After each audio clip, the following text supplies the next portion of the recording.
Oke, assalamualaikum warahmatullahi wabarakatuh. Selamat pagi anak-anak Miss. Alhamdulillah, semoga kita masih berada dalam lindungan Allah Subhanahu Wa Taala. Nah, sebelum kita mulai pembelajaran, sama-sama kita baca basmalah. Bismillahirrahmanirrahim. Alhamdulillah, Miss yakin semua anak-anak Miss mengikuti video pembelajaran jarak jauh ini meskipun masih dalam kondisi COVID-19 ya. Oke. Kemarin kita sudah membahas tentang subtema 2 yaitu mengenai manusia dengan lingkungan. Dan alhamdulillah pada kali ini kita juga masih membahas subtema yang sama yaitu manusia dan lingkungan. Bedanya kemarin itu kita membahas tentang pembelajaran 1, 2, dan 3, dan kali ini kita akan membahas tentang pembelajaran keempat, 5, dan 6, di mana mata pelajarannya adalah IPA, IPS, PPKN, SBDP. Sebenarnya ada bahasa Indonesia, tetapi bahasa Indonesia juga sudah membahas tentang ide pokok. Jadi minggu kemarin kita sudah bahas ide pokok, kemarin pun di hari Senin kita sudah bahas juga tentang ide pokok. Nah, tidak jauh berbeda. Kita utamakan ke 5 muatan atau materi mata pelajaran tersebut ya. Oke, sebelum disampaikan materi pembelajaran pada hari ini, terlebih dahulu Miss akan sampaikan apakah tujuan pembelajaran kita pada hari ini. Jadi nanti setelah belajar mengenai manusia dengan lingkungan, anak-anak Miss tahu, oh ternyata tujuan pembelajaran kami ini. Jadi ada anak Miss tahu pokok-pokok inti yang harus dipahami setelah melihat dan mengamati video pembelajaran ini. Oke, yang pertama adalah tentang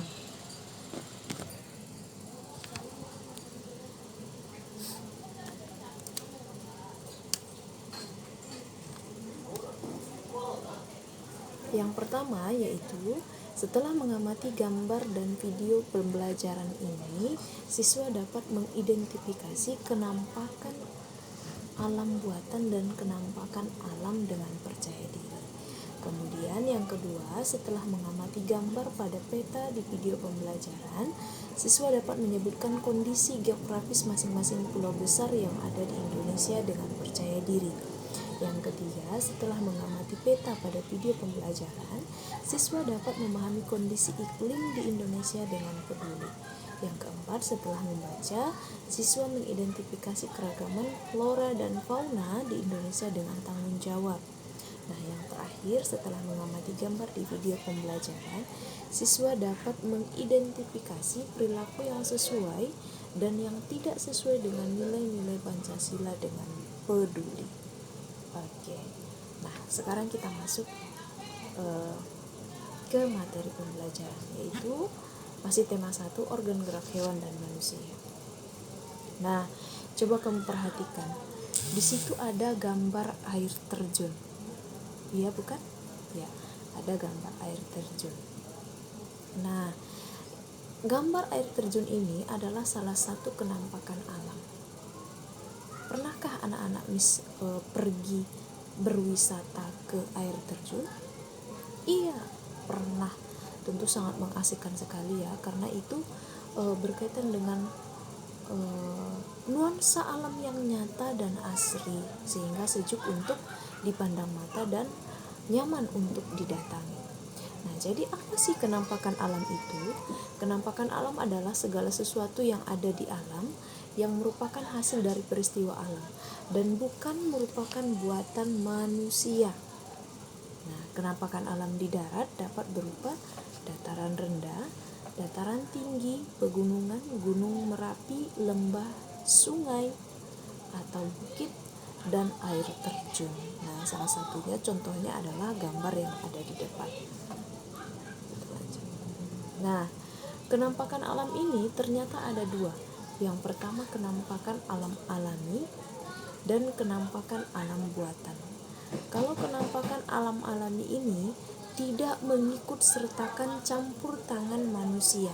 Contohnya yang tadi, yaitu seperti Gunung Merapi, pegunungan, lembah, sungai, bukit, dan air terjun. Sementara kenampakan alam buatan adalah daerah yang sengaja dibuat di lingkungan baru untuk kepentingan tertentu. Kepentingan tertentu tersebut antara lain untuk kemakmuran, melindungi satwa dan tumbuhan, pembangunan sarana dan prasarana bagi umum, untuk PLTA, dan untuk tujuan wisata atau rekreasi. Salah satu contoh gambar yang ada di video ini adalah bendungan. Bendungan itu mengikut sertakan campur tangan manusia. Salah satu fungsinya adalah untuk pembangkit tenaga listrik, yaitu PLTA. Paham anak-anak ini sampai di sini? Oke, kita lanjut. Nah, kita coba lihat keadaan iklim di Indonesia. Bagaimana sih keadaan iklim di Indonesia saat ini? Nah, ada iklim musim. Iklim musim ini dipengaruhi oleh angin musim yang berubah-ubah setiap periode waktu tertentu. Biasanya satu periode perubahan adalah 6 bulan sekali.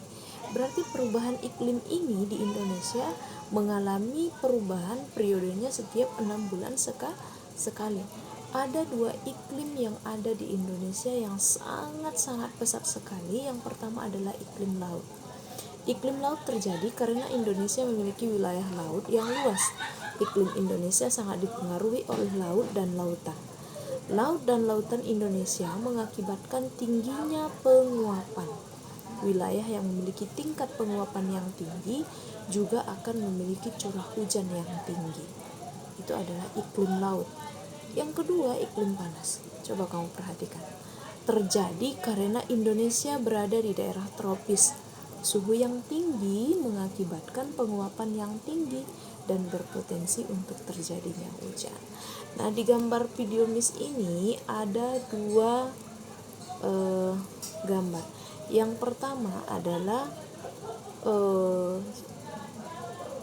penguapan yang sangat tinggi, artinya panas yang sangat tinggi sehingga mengalami penguapan, dan penguapan yang sudah menumpuk akan mengalami terjadinya hujan. Nah, itu dia, ya, akan mengalami terjadinya hujan. Pernah anak-anak Miss mandi hujan? Pernah. Tadi sore hujan datang.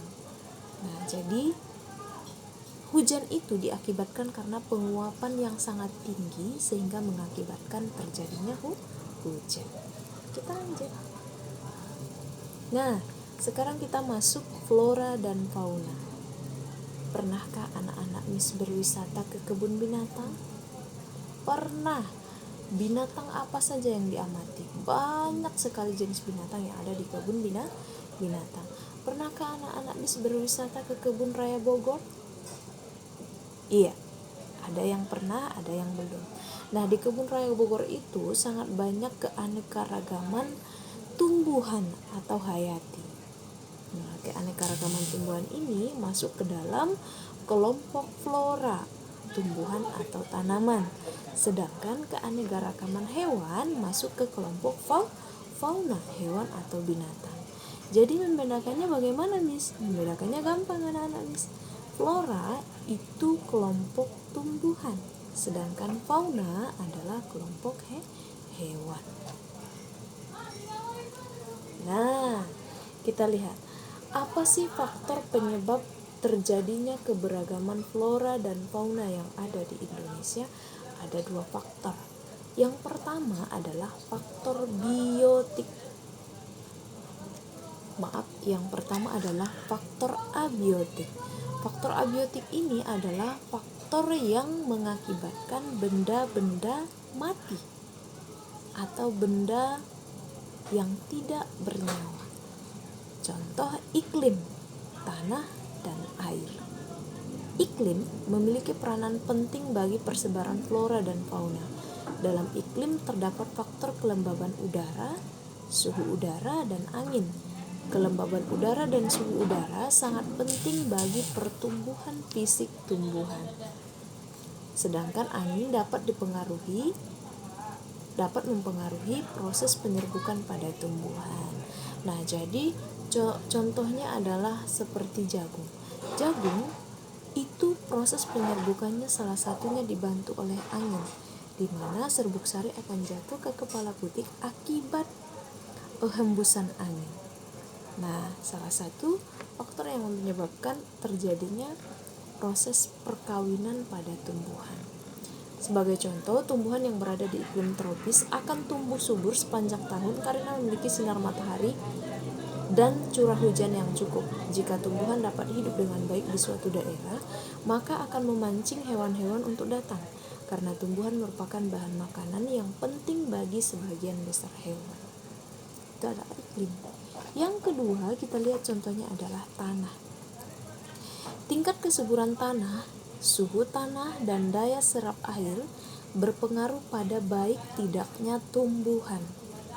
Tentunya pertumbuhan tanaman di daerah yang tingkat kesuburan tanah, suhu tinggi, dan daya serap airnya baik akan berbeda dengan daerah yang tingkat kesuburan tanah, suhu tanah, dan daya serap airnya kurang baik.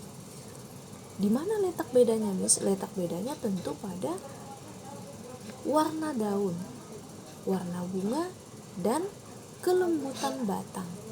Sangat sering kita lihat kalau tanaman yang kekurangan air itu akan kelihatan berwarna kuning kecoklatan seperti sudah mau layu. Sedangkan kelembaban tanah yang cukup dan suhu tanah serta serapan air tanah yang baik akan mengakibatkan tumbuhan atau tanaman itu tumbuh subur. Salah satu bentuknya adalah warnanya hijau, bunganya mekar. Itu faktor yang kedua. Yang ketiga adalah air. Merupakan faktor penting yang menyebabkan kaya dan beragamnya flora dan fauna di Indonesia. Air dapat menyerap, melarutkan, dan membawa makanan yang dibutuhkan tumbuhan, sangat penting bagi tumbuhan. Jadi, proses fotosintesis bagi tumbuhan itu salah satu bahan pokok utamanya adalah air. Tanpa air, proses fotosintesis tidak akan bisa dilakukan. Paham anak-anak, Miss? Oke, kita lanjut. Itu faktor yang pertama ya, faktor abiotik. Kita lihat faktor yang kedua, faktor biotik. Kalau tadi faktor abiotik itu melibatkan benda-benda tak hidup, sedangkan faktor biotik adalah melibatkan benda-benda hidup. Maaf, bukan benda, makhluk hidup. Contohnya manusia. Manusia dengan ilmu dan pengetahuan serta teknologi yang dimilikinya dapat mengembangkan varietas atau jenis flora dan fauna baru. Manusia juga mempengaruhi keberlangsungan hidup flora dan fauna. Pembangunan rumah, pembukaan lahan, penebangan besar-besaran, perburuan liar, serta pencemaran lingkungan adalah contoh perilaku dan sikap manusia yang tidak mengancam, yang bisa mengancam keberadaan dan keberlangsungan hidup flora dan fauna. Nah, selain bisa mengancam keberlangsungan flora dan fauna, manusia juga bisa bermanfaat loh bagi keberlangsungan tumbuhan dan hewan. Apa contohnya? Seperti cloning semangka tanpa biji, ya, perkawinan semangka tanpa biji. Itu akibat adanya apa? Ilmu pengetahuan yang dimiliki oleh manusia. Kemudian perkawinan cloning bayi domba. Nah, sehingga bayi domba ini tidak mirip atau berbeda dengan induknya. Jadi dia bayi domba yang sangat unik seperti itu. Nah, itu diakibatkan dari adanya ilmu pengetahuan manusia. Yang kedua, hewan dan tumbuhan juga dapat mempengaruhi keberagaman flora dan fauna. Misalnya dilihat dari rantai makanan dan sistem penyerbukannya. Coba kamu lihat di video yang Miss buat. Ini dia. Nah, ini adalah salah satu contoh rantai makanan, di mana hewan yang satu akan dimakan oleh hewan tingkat konsumen tingkat 1, hewan tingkat konsumen 1 akan dimakan konsumen tingkat 2 sampai nanti predator. Nah, jadi rantai makanan juga mempengaruhi persebaran flora dan fauna. Itu adalah dua faktor yang mempengaruhi persebaran flora dan fauna yang ada di Indonesia. Lanjut.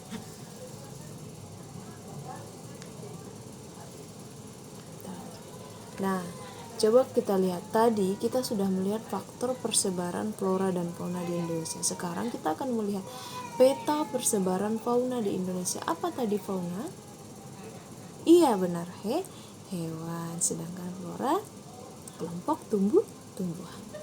Nah, di sini kita lihat di Sumatera ada harimau Sumatera, gajah. Kemudian Kalimantan banyak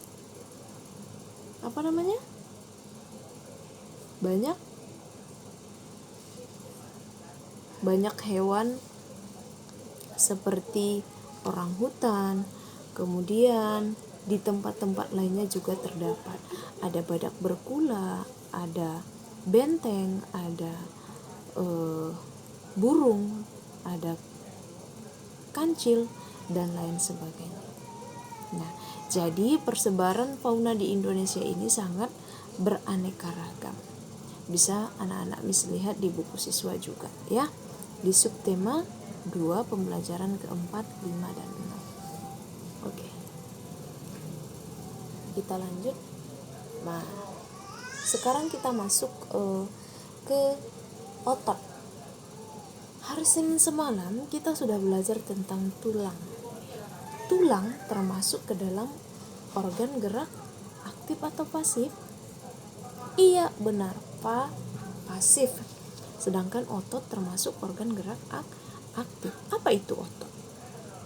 Otot merupakan jaringan pada tubuh manusia yang dapat berkontraksi atau mengerut dan relaksasi atau mengendur.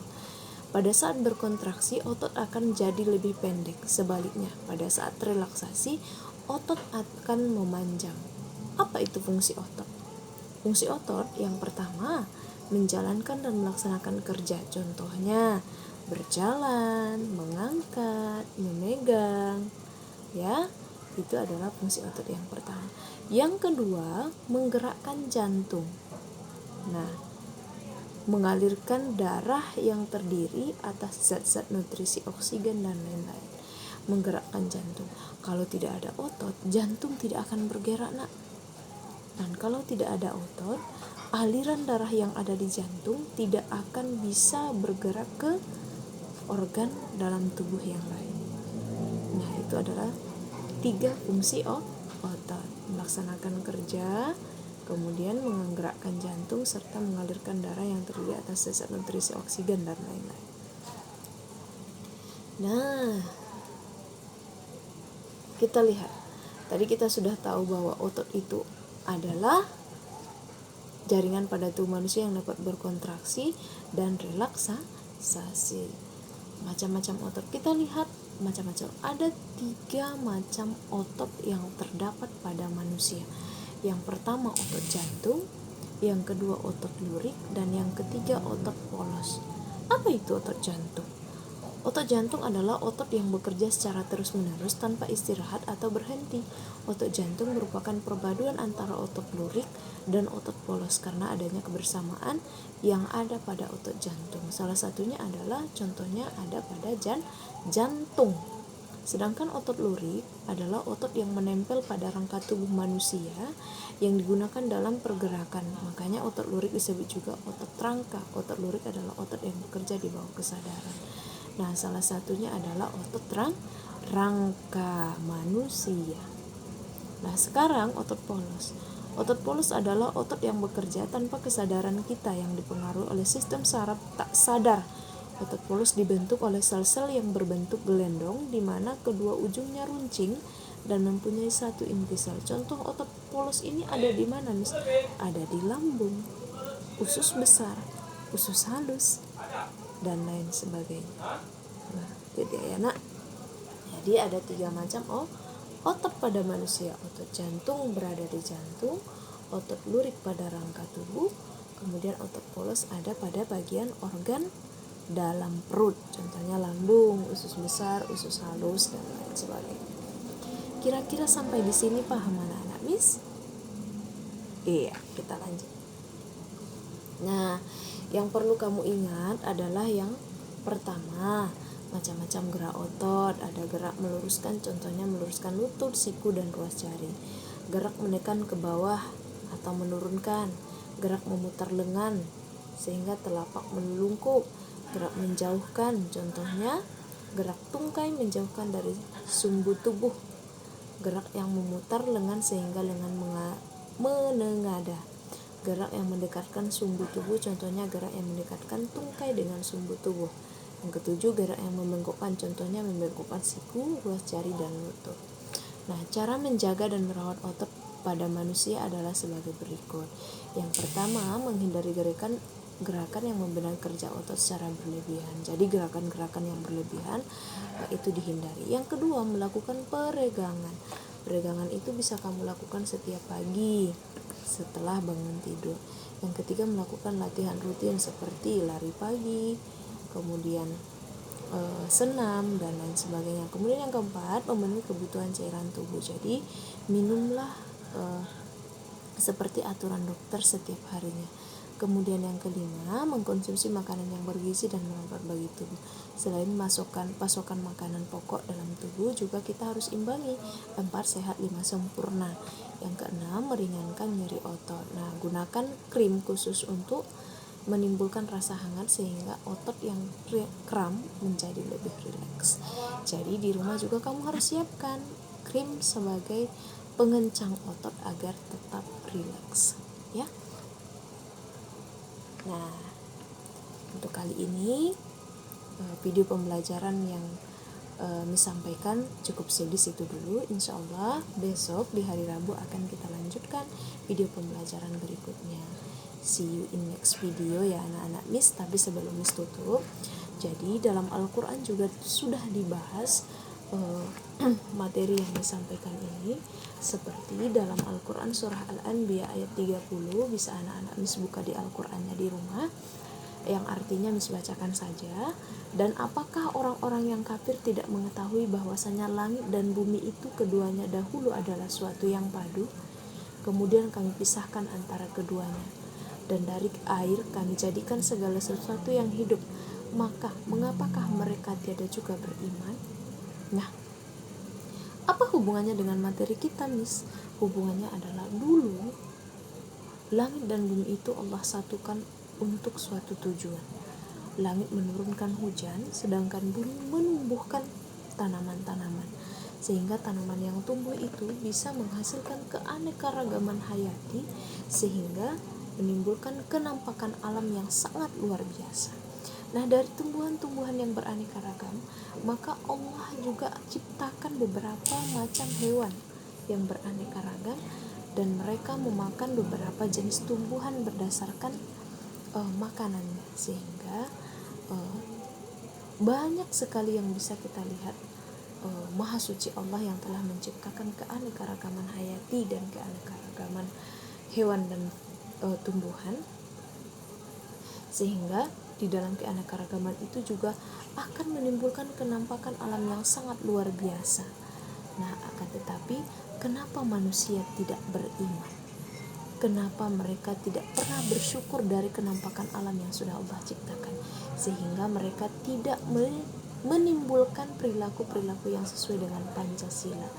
Justru yang ada di negara kita adalah terjadinya penebangan pohon, terjadinya pemburuan secara liar. Nah, itu adalah salah satu sifat-sifat yang tidak mencerminkan nilai-nilai Pancasila.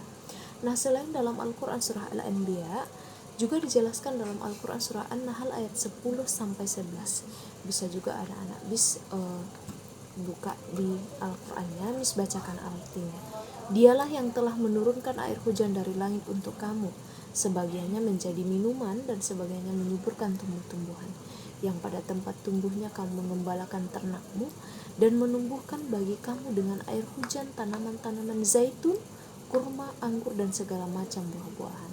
Nah, air hujan itu juga Allah turunkan untuk menghidupkan segala jenis ternak hewan dan segala jenis tumbuh-tumbuhan. Maha suci Allah.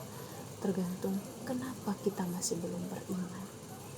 Nah, kemudian selain dalam Quran surah An-Nahl, juga dijelaskan dalam Quran surah Asy-Syu'ara ayat 11. Boleh anak-anak Miss buka, Miss bacakan artinya. Tidak ada sesuatu pun yang serupa dengan Dia, dan Dialah yang maha mendengar lagi maha melihat.